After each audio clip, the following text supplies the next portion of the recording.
매일매일 책 읽는 습관을 기르자. 10월 9일 시작합니다.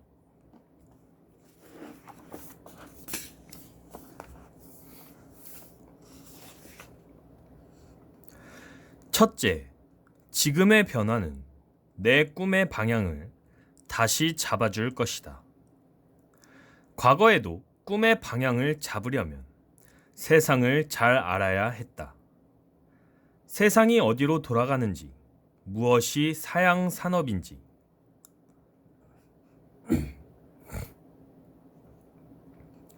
무엇이 뜨는 산업인지, 어디로 가야 내 능력을 발휘할 수 있을지, 어디가 각광받는 직업군인지 알고 있어야 했다.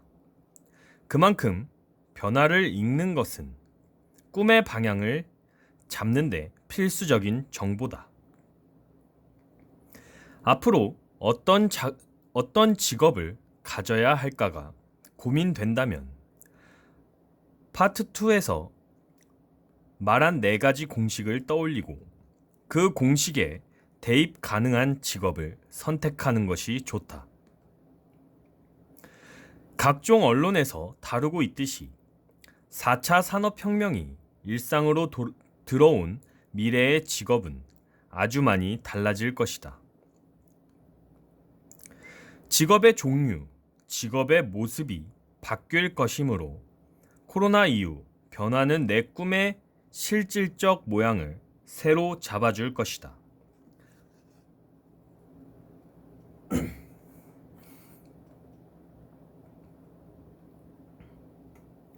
둘째, 지금의 변화는 내 꿈의 실행 방식을 바꿀 것이다.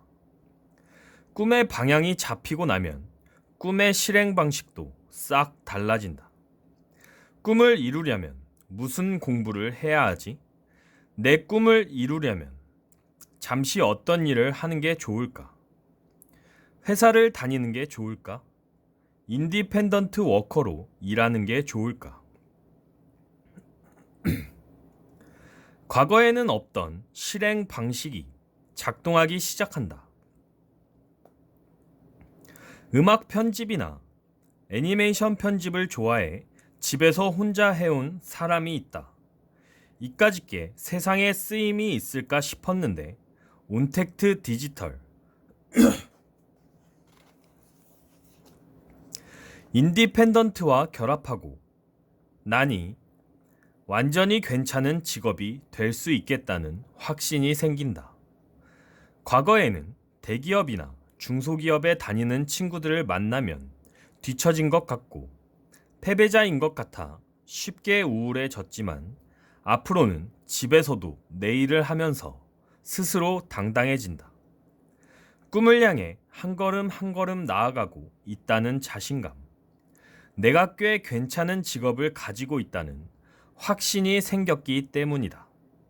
꿈의 실행 방식은 더 자유롭고 다양해질 것이다. 그만큼 다양한 개인의 꿈이 존중받는 세상이 올 것이다.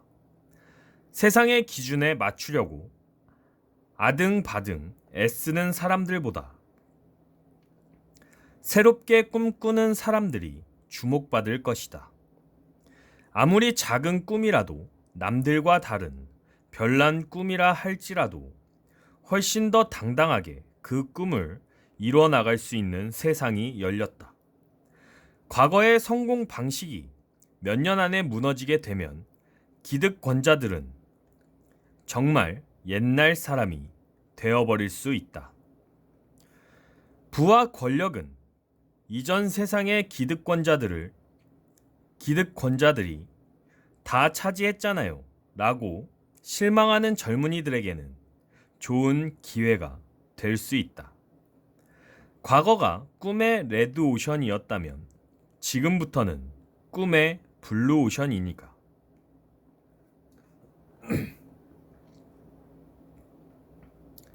셋째, 지금의 변화는 나 자신과 내 인생을 바꾼다. 꿈의 방향과 실행 방식이 바뀌면 결국 나는 이런 사람이다. 라는 내 정체성도 바뀐다.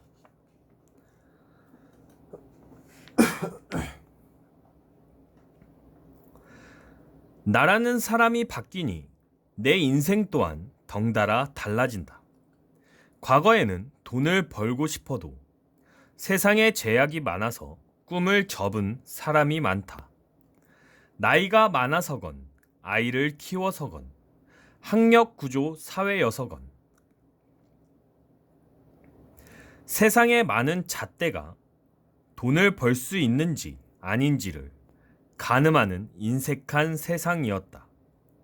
예를 들어 전업주부들은 직장에 출근하기 어렵다는 이유로 원하는 일을 할 수 없었다. 꿈 자체가 막혀 있었던 것이다. 그런데 앞으로는 나이가 많아도 아이를 키워도 좋은 대학을 못 나왔어도 오직 실력만 있으면 나를 세상과 직거래할 수 있는 길이 활짝 열린다.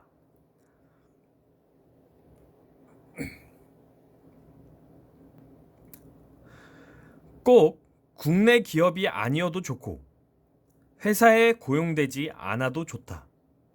내 꿈의 사이즈와 기량만 있으면 얼마든지 꿈을 이뤄낼 수 있다.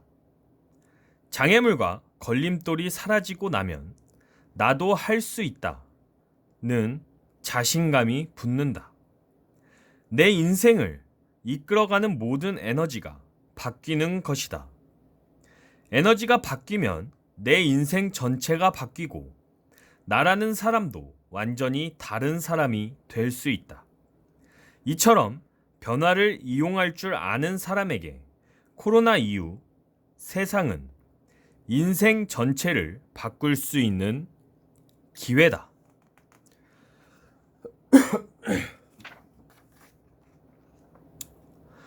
플러스 기법이 아니라 마이너스 기법을 택하라.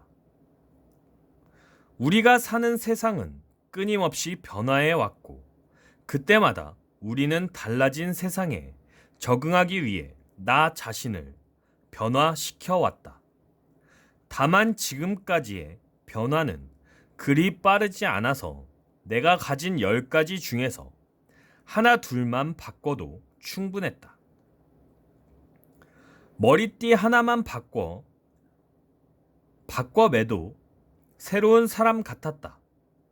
굳이 머리 싸매고 공들여 방법을 찾지 않아도 다른 사람이 이미 해놓은 것을 벤치마킹하거나 자격증 하나 정도 더 따면 그럭저럭 먹고 살만 했다. 하지만 코로나 이후는 다르다. 세상의 질서가 완전히 달라졌다. 변화의 공식을 대입하지 못하면 내 직업도 내 일상도 장담할 수 없다.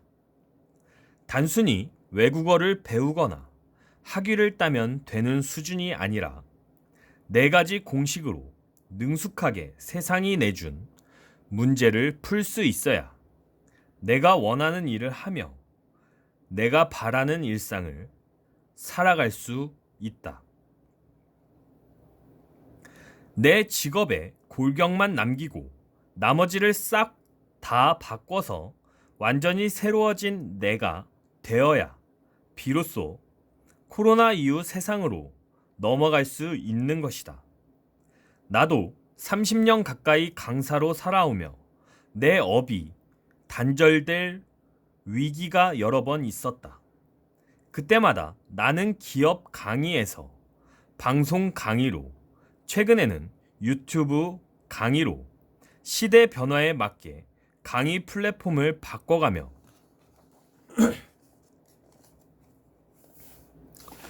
죽어가는 내 직업에 심폐소생술을 해왔다.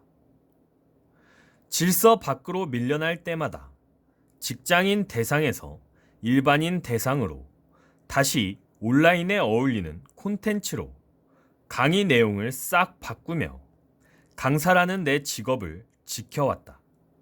그런데 코로나 시대가 되고 보니 이제야 알겠다. 지금의 변화를 통과하는 것에 비하면 이제까지 내가 했던 노력은 머리띠 하나 바꿔매는 정도였다는 걸 말이다.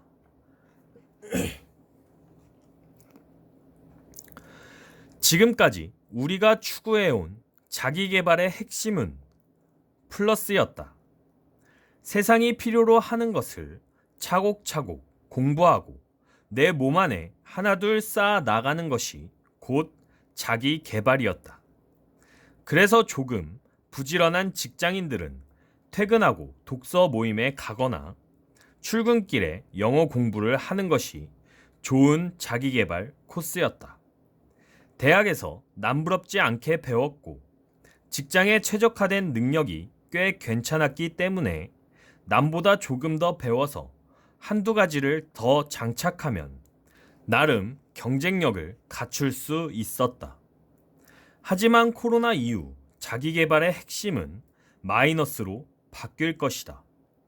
지금껏 이렇게 하면 성공할 거야. 이렇게 하면 시장에 맞는 사람으로 성장할 수 있어.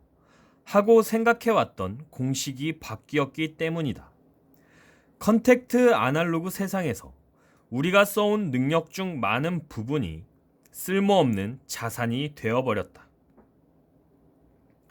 그래서 기존의 능력에 한두 가지를 더하는 플러스 기법이 아니라 이미 쓸모 없어진 내 능력을 버리고 빈자리를 만들어 채우는 마이너스 기법이 필요하다. 쓸모를 다한 내 능력을 버려야만 새로운 능력을 채울 수 있기 때문이다. 머리로는 변화의 진폭을 이해하면서도 많은 사람들이 변화하기를 망설이는 이유는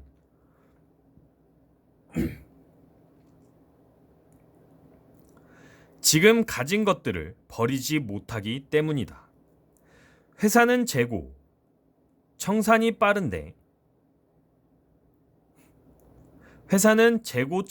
빠른데 개인은 재고 청산이 힘들다.